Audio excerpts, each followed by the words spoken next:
Now to move on to the Nairobian, and there's well, a very interesting story here: corruption in God's name. This also featured yesterday in on KTN. KTN. And Eric, what do you think of this now? Given that, I mean, we've got to a point where sex is being had on phones.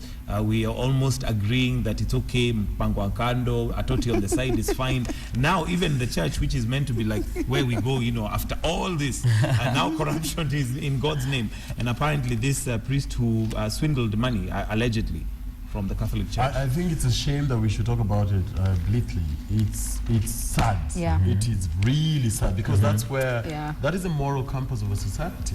And for someone of a court's caliber, somebody I've known from when I was not known, seen from when I was like 2. It is part of the creed. You know, there's a part where we say our bishops are chaos. You know, in the Catholic Church. And my family is Catholic, and they pride themselves as the corrupt free church. Yes, by the way, from the Vatican, and everything is done from.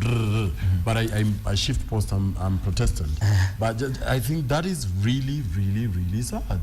And I would urge the Vatican, kama mnaangalia, Pope Francis, tafadhali tueni huyo mtu is giving a bad name to your church, and he should be prosecuted.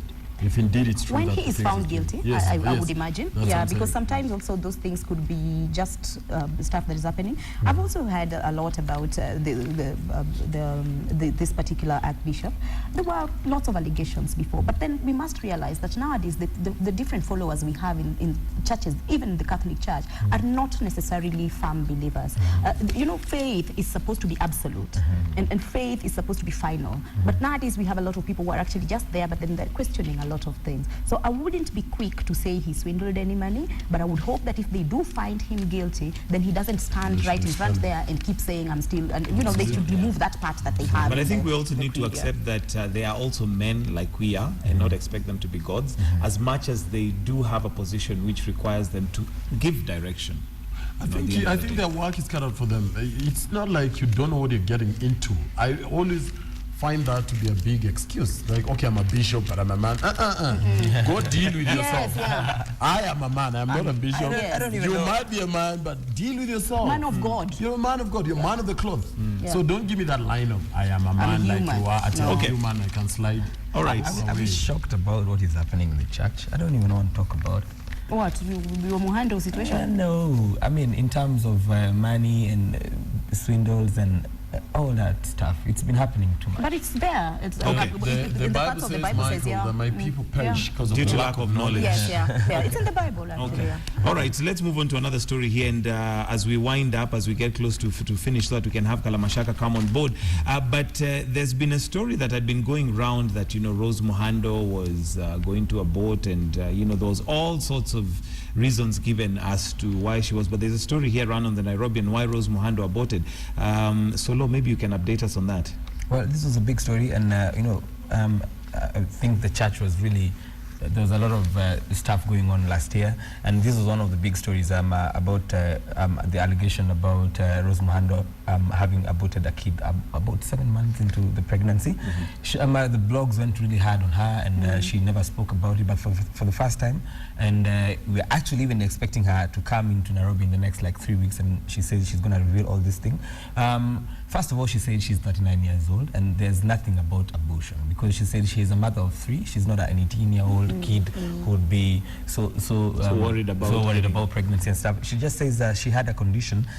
It's a strange disease that made her legs swell for like 3 months, and I think the doctors advised her to actually lose the baby, which is a pretty sad story.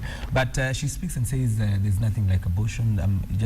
These are just allegations that are being pushed by the bloggers so much, and tarnish her name so much. But she says she's in a campaign right now to actually come and redeem that. And she says in 3 weeks she's going to come with the doctor and all the documents and actually reveal what happened. Wow. And you know, earlier on we were talking about how social media, sometimes people can even kill you know, somebody. So it looks like even reputations can be literally Oh, that tarnished. happens every time. I mean, But you know, social media can make you, can kill you. I mean, it's expected. I think that there's no sane woman who sits somewhere and carries a pregnancy and willingly wants to lose it. Yeah. Every woman, women give life. So, and especially one like this one, I would, you know, 7 months really. You wouldn't wait for 7 months. This is something, if you want to get rid of it, which you also have a right to, you would do it in the first, 4 to 9 weeks. And it's very seamless. And, All right. Yeah. Okay, I think we'll wind it up right there. Thank you so very much, Eric Omondi, Solo, Yeah, the tea guy. the tea guy, who came in late because he was fixing our tea, and Adhiambo Odera. Thank you so very much. And in case you've not got yourself a paper, and maybe even watching this from the US and you don't have it, you can watch it. You can read it online, and that's on www.standardmedia.co.ke.